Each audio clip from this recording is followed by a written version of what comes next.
Hey, what is going on, everyone? I'm Silversabeast, and I'm back here to bring you another video today. In this video, fighting level 10,350 God King on a 5-to-1 ratio.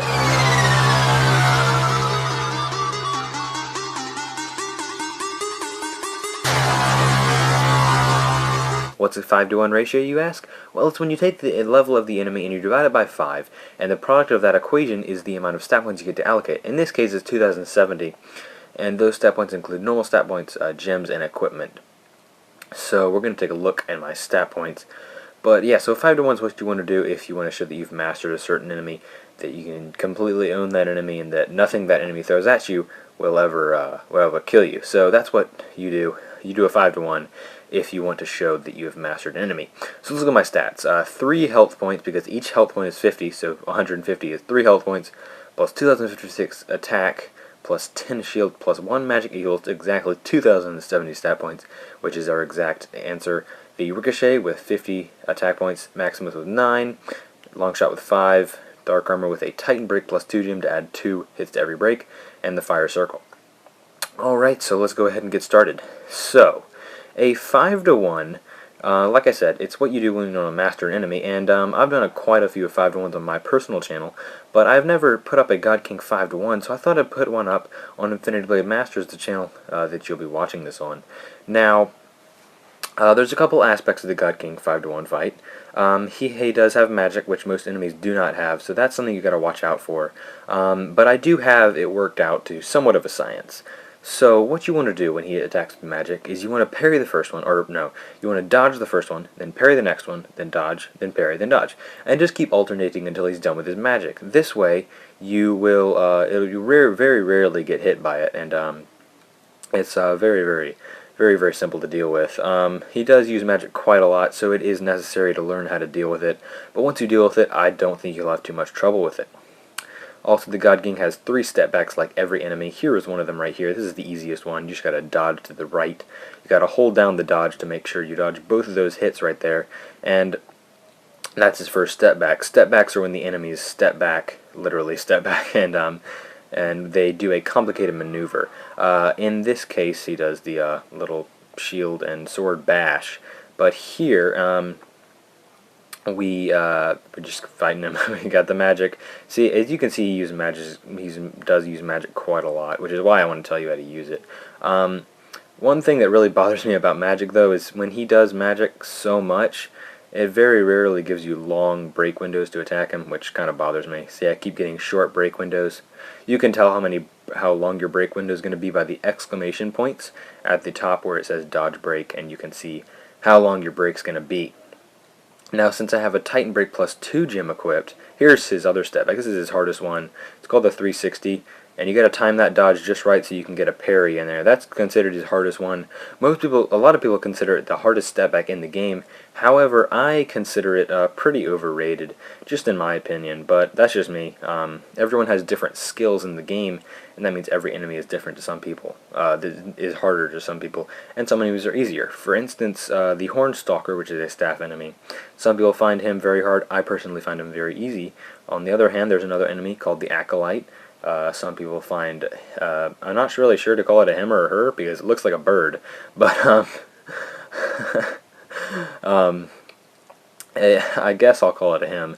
But so the Acolyte is an enemy that some people find really easy. However, I find it harder, even though I find the Hornstalker really easy. So everybody has their different skills, so they find different moves, different enemies kind of difficult, and other ones kind of easy. Now, the God King does have one other step back, which is relatively easy. It's in the middle of his step back's difficulty.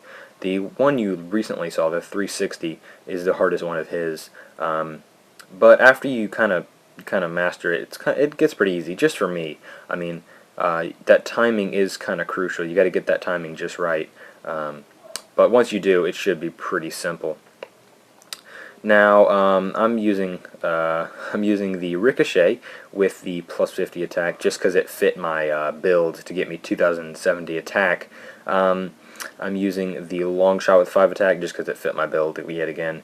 The Dark Armor I'm also using because it has the highest dodge points, and me being a person that dodges a lot, I dodge in favor of parrying.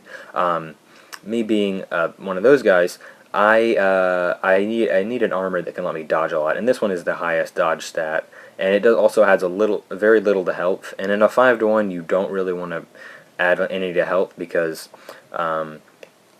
you want to add everything to attack because you're going to die in one hit anyway, unless you allocate a ton to health. And if you do that, it makes the fight a lot longer. So I do use the dodging, and because it adds very little health, only adds 2 health points, and it adds the lowest health you can possibly add besides the gem armor, which that's another video. But anyway, so I'm using the Thark armor, and like I said, I have a Titan Break +2. I'm also using the Fire Circle, just because it's one of the rings with no magic stat, and it does have a heal, so in case I do get exhausted, I can heal right up from that, and that's very useful.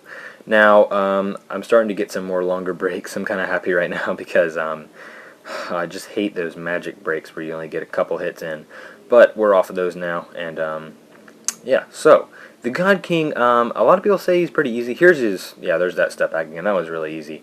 The God King, a lot of people say he's pretty tough. I personally find him relatively easy. Well, I shouldn't say that. He's one of the harder enemies.